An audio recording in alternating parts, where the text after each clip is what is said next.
Hello दोस्तों, मैं हूं अभिषेक और आप देख रहे हो पोल्ट्री वाला यूट्यूब चैनल। दोस्तों, आज की इस वीडियो में हम बात करने वाले हैं रानीखेत डिसीज के बारे में। जी हाँ दोस्तों, रानीखेत ये बीमारी एक प्रकार की वायरल डिसीज है और ये स्पेसिफिक आज का वीडियो मैं आज ही क्यों बना रहा हूँ। देखिए, पिछले कुछ 15 से लेकर 20 दिनों से मुझे काफ़ी ज़्यादा क्वायरी और काफ़ी ज़्यादा कॉल आ रहे हैं फार्मर भाइयों के कि अभिषेक भैया मेरे पोल्ट्री फार्म पर अचानक से मोर्टेलिटी बढ़ गई है। उसके बाद जब मैंने उनसे वीडियो मंगाई है और सिम्टम्स मैंने चेक करी है तो वहाँ पर उनका रानीखेत डिसीज निकल के आया हुआ है। तो कहने का तात्पर्य यह है कि अभी का जो मौसम चल रहा है, अभी रानीखेत का जो फैलाव है ऑल ओवर इंडिया कुछ कुछ पोर्शंस में दिखाई दे रहा है, काफ़ी ज़्यादा पोर्शंस में दिखाई दे रहा है। इसलिए मैं आप सभी फार्मर भाइयों को सतर्क करना चाहता था कि अलग अलग प्रदेशों से मुझे रानीखेत के ये जो बीमारी के कॉल्स आ रहे हैं, तो आप भी अपने मुर्गियों का काफ़ी अच्छे से ध्यान रखिए, प्रॉपर तरीके से उनको प्रिवेंशन करके रखिएगा ताकि आपका भी नुकसान ना हो जो फार्मर भाइयों का नुकसान हुआ है। देखिए, मैं आपको एक एक छोटी मोटी बातें बता देता हूँ जिनको ध्यान देकर सुनिएगा। वायरल डिसीज ये रानीखेत का होता है ना, अगर इसका आप पहले अगर टीकाकरण नहीं करते हो, लासोटा अगर वैक्सीन उसको नहीं लगवाते हो और वैक्सीन ना लगाने के बाद जब आपके फार्म पर रानीखेत डिसीज आता है तो उस पर कोई भी इलाज नहीं होता है। ज़्यादा दोस्तों, इसका कोई भी इलाज नहीं है। ज़्यादा से ज़्यादा आप उसको मल्टीविटामिन दे के उसकी इम्यून पावर बढ़ा सकते हो। समझ पा रहे हो? तो इसको आपको हल्के में नहीं लेना है। आज का वीडियो स्टार्ट से लेकर एंड तक के पूरा देखिएगा। मैं आपको उसके सिम्टम्स, लक्षण क्या होते हैं, बाहरी लक्षण क्या होते हैं, पोस्टमार्टम करने के बाद उसमें क्या आपको दिखाई देगा, ठीक है। आपको अगर रोकथाम करना है तो आपको क्या क्या करना पड़ेगा, कौन से दिन में वैक्सीन लगाना पड़ेगा, वैक्सीन के कितने प्रकार होते हैं, ये सभी जानकारी आपको आज के वीडियो में मिलने वाली है। वीडियो के आगे ले जाने के पहले पोल्ट्री पीडअप ई बुक और हार्ड बुक का एक छोटा सा इंट्रो हम देख लेते हैं, उसके बाद इस वीडियो का हम कैरी फॉरवर्ड करते हैं। पोल्ट्री बिजनेस करना चाहते हो तो वीडियो में दिखाई जाने वाला पोल्ट्री पीडअप ई बुक और पोल्ट्री हार्ड बुक एक बार अगर आप पढ़ लेते हो तो पोल्ट्री के रिलेटेड बॉयलर पोल्ट्री फार्मिंग, देसी पोल्ट्री फार्मिंग और लेयर पोल्ट्री फार्मिंग की 90% जानकारी आपको मिल जाएगी। इस बुक में मैंने डिसीज, मेडिसिन, वैक्सीन और फीड मैनेजमेंट के अलावा चिक्स आने के पहले दिन से लेकर बड़े होने के बाद उनको बेचने तक इन सारी बातों को कवर किया है। पोल्ट्री पीडअप ई बुक और पोल्ट्री हार्ड बुक दोनों में भी सेम इंफॉर्मेशन दी गई है और ये दोनों भी बुक आपको हिंदी, इंग्लिश और मराठी भाषा में मिल जाएंगे। पीडअप ई बुक आपको मात्र 50 रुपये में मिल जाएगा और हार्ड बुक आपको 250 रुपये में मिल जाएगा अगर आप प्रीपेड 250 रुपये ऑनलाइन पे करके इस बुक को खरीदते हो तो। और अगर आप कैश ऑन डिलीवरी पे इस बुक को मंगवाना चाहते हो तो आपको 50 रुपये एक्स्ट्रा कैश कलेक्टिंग चार्जेस पे करना पड़ेगा। अधिक जानकारी के लिए या फिर इस बुक को खरीदने के लिए 91761143 इस व्हाट्सएप नंबर पर मैसेज कीजिए। तो सबसे पहले मैं आपको बताना चाहूँगा कि इसकी पहचान किस तरीके से करनी है, बाहरी लक्षण क्या होते हैं और पोस्टमार्टम करने के बाद अंदर में जो उसके पार्ट्स होते हैं उसमें आपको क्या लक्षण दिखाई देंगे। बाहरी सिम्टम्स की अगर बात करते हैं तो आपका मुर्गा हो या फिर मुर्गी हो, उसकी जो कलगी होती है, उसका जो कॉम होता है वो काला गिर जाएगा, मुर्गी आपकी सुस्त गिर जाएगी, पंख नीचे करके खड़े रहेगी। कई सिनेरियो में जो उसकी गर्दन होती है वो टेढ़ी हो जाती है। उसकी गर्दन क्यों टेढ़ी हो जाती है उसके पीछे का कारण मैं आपको बता दूं।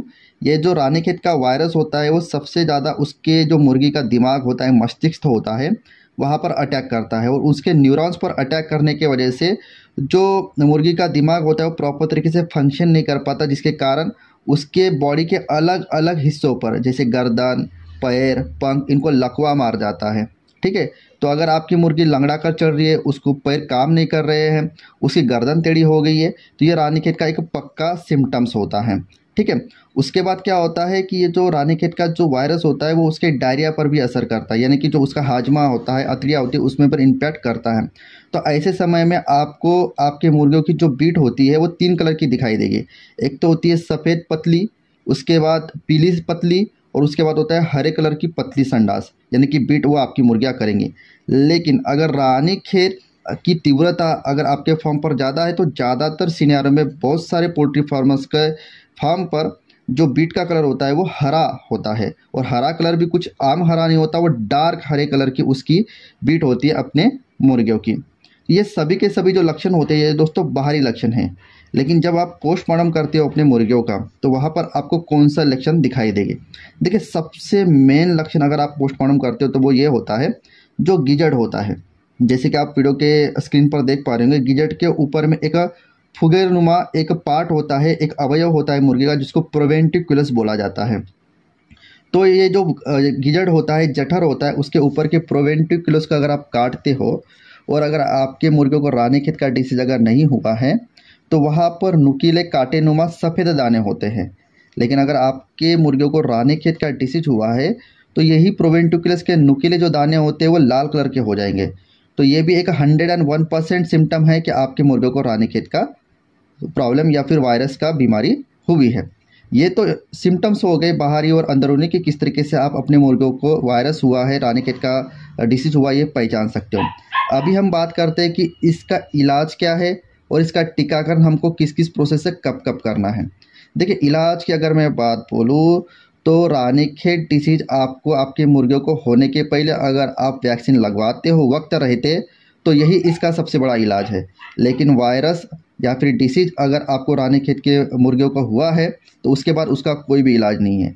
ज़्यादा से ज़्यादा आप अपने मुर्गियों को जो भी 3, 4, 5 दिन आपकी मुर्गियाँ सर्वाइव करती है, ज़्यादा से ज़्यादा उसको मल्टीविटामिन देके, इम्यून बूस्टर देके, इम्यूनिटी बढ़ाने वाली औषधि देके, मेडिसिन देके आप बस उसकी इम्यूनिटी बढ़ा सकते हो। इसके अलावा इसका कोई भी दूसरा इलाज नहीं है। तो इसका सबसे बेहतरीन इलाज यही होता है कि जिस दिन उसको वैक्सीन करने का रिकमेंड किया गया उस दिन आपको उसका वैक्सीनेशन करना है। देखिए, अभी मैं जो बताऊंगा वो सिर्फ और सिर्फ रानीखेत का ये वीडियो है। तो रानीखेत की वैक्सीनेशन कौन से दिन और किस तरीके से करना, इसी के ऊपर मैं वीडियो बनाऊंगा। अगर आपको डिटेल और कंप्लीट चार्ट अगर चाहिए कि वैक्सीनेशन कब, कौन सा और कौन से दिन करना है, तो वो भी आप कमेंट कर सकते हैं। उसका एक डिटेल वीडियो में बनाकर आपको देखूंगा। देखिए, 7वें दिन आपको लासोटा की वैक्सीन करनी है। वो आप पानी से भी दे सकते हो, आँख में या फिर नाक में भी दे सकते हो। 7वें दिन के बाद लासोटा का वैक्सीन आपको डायरेक्टली 21वें दिन करना है। सेम उसी प्रकार से पानी में दे सकते हो आप वो वैक्सीन, या फिर 1 बूंद आँख में या फिर 1 बूंद नाक में दे सकते हो। जैसे ही आपका ये 2 वैक्सीनेशन हो जाता है और लगभग आपकी मुर्गा मुर्गी जो भी बच्चे होते हैं वो 1.5 महीने के ऊपर में हो जाते हैं, तो चाहे तो फिर आप वैक्सीनेशन उनको पानी में मिलाकर दे सकते हो, या फिर R2B की वैक्सीन आती है जो ND यानी कि न्यूकास्टल डिसीज लासोटा यानी कि वैक्सीन वो रानीखेत की ही होती है। R2B वैक्सीन करके आपको मिलेगी, लेकिन वो इंट्रामस्कुलर प्रोसेस से आपको आपके मुर्गों को देना होता है। 0.5 ml पर बर्ड के हिसाब से वो वैक्सीन आपके मुर्गों को इंट्रामस्कुलर प्रोसेस से आपको लगवानी होती है। उसके लिए आपके पास एक प्रॉपर इंजेक्टर या ठीक है या फिर वैक्सीनेटर आपके पास होना जरूरी होता है। तो 7वें दिन, 21वें दिन और जैसे 1.5 महीने के बाद होता है आपके मुर्गा मुर्गिया का हर 1 महीने में एक बार R2B की वैक्सीन इंट्रामस्कुलर प्रोसेस से या फिर ड्रिंकिंग मेथड से अगर आप देते हो तो रानीखेत के डिसीज से आप बहुत हद तक के दूर रह सकते हो। वीडियो के जाते जाते एक छोटी सी इंफॉर्मेशन मैं आपको दे दूं कि रानीखेत 3 प्रकार की होती है। 3 प्रकार की यानी कि उसका असर आपके मुर्गों पर 3 प्रकार का होता है।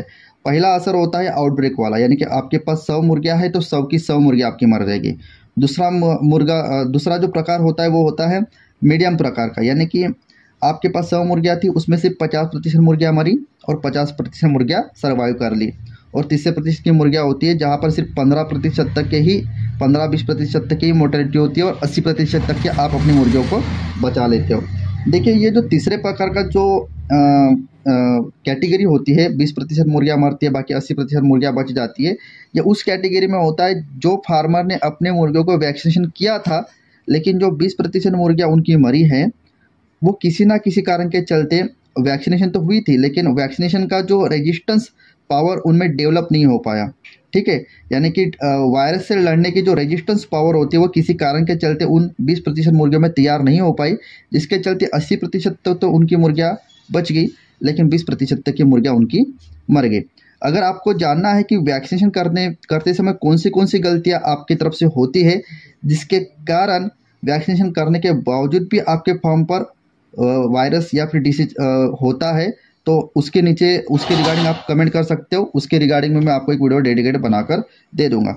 देखिए, अगर 100% मोर्टेलिटी अगर आपके फार्म पर हो रही है तो कहीं ना कहीं गलती आपकी तरफ से ही हुई है। आपने प्रॉपर तरीके से वैक्सीनेशन नहीं की थी, या फिर वैक्सीनेशन की भी थी तो आपकी तरफ से कुछ ना कुछ गलतियाँ हुई थी, या फिर वैक्सीनेशन की भी थी तो वो लगभग उसको 2-2.5 महीना हो गया था और ये 2-2.5 महीने में आपने एक बार भी रानीखेत वैक्सीनेशन का बूस्टर डोज अपने मुर्गियों को नहीं लगाया था, जिसके कारण ही आपके मुर्गियों को ये बीमारी हुई है। ये उसके पीछे का कारण होता है दोस्तों।